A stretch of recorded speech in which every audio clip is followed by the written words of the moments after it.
Alright gamers, let's take a trip back in time, 2002. It was a year packed with unforgettable moments, not just in gaming but in pop culture, music, and movies too. But for us, it was all about the games.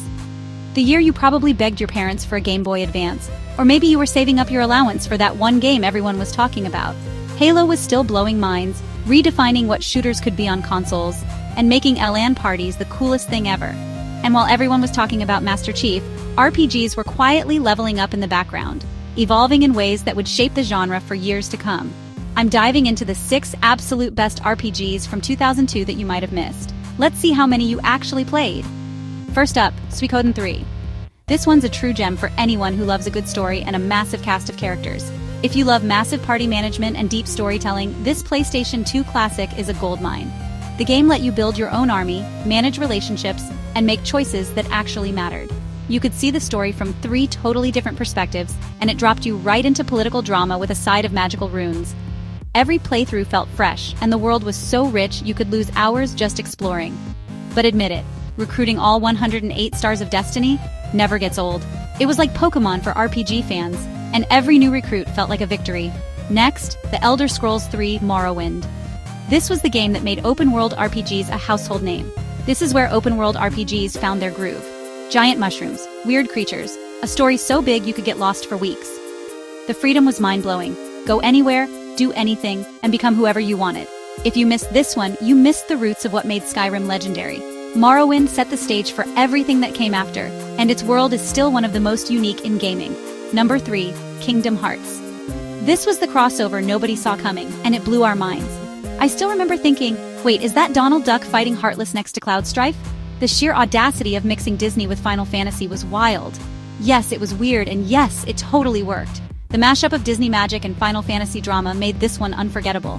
The music, the worlds, the characters, Kingdom Hearts was pure magic. Rolling in at number 4 is Neverwinter Nights. PC gamers, this was your playground. If you ever dreamed of building your own Dungeons & Dragons adventure, this was your jam. The game's toolset was revolutionary, letting you create entire worlds from scratch. The toolset let you design and play your own campaigns with friends. It was the ultimate sandbox for creative minds, and the community is still making new adventures today. It's like the Minecraft of tabletop RPGs, way before Minecraft ever existed. If you loved modding, this was your paradise. Number 5, Golden Sun: The Lost Age. For handheld fans, this was the RPG to beat. Game Boy Advance owners, this was the RPG flex. Gorgeous pixel art, epic puzzles, and a story that picked up right where the first game left off. The combat was deep, the world was huge, and the puzzles actually made you think. You know you tried to collect every Jinny, don't lie. Unlocking new summons and abilities was half the fun, and trading with friends was a must. And finally, Shin Megami Tensei Nocturne. This one was for the hardcore RPG crowd, not for the faint of heart. This was dark, difficult, and totally different from your usual RPG fare. The choices you made could change the entire world, and every battle felt like life or death.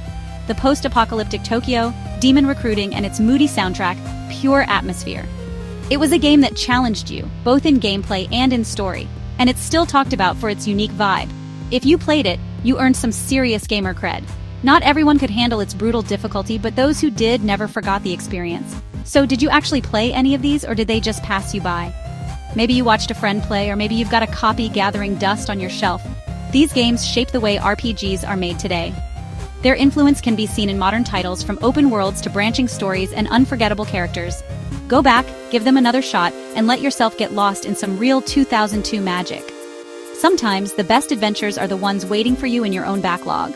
Smash that like button if you found a new classic to try, and tell me in the comments. What's your favorite RPG from the early 2000s? I'll catch you in the next one. Game on!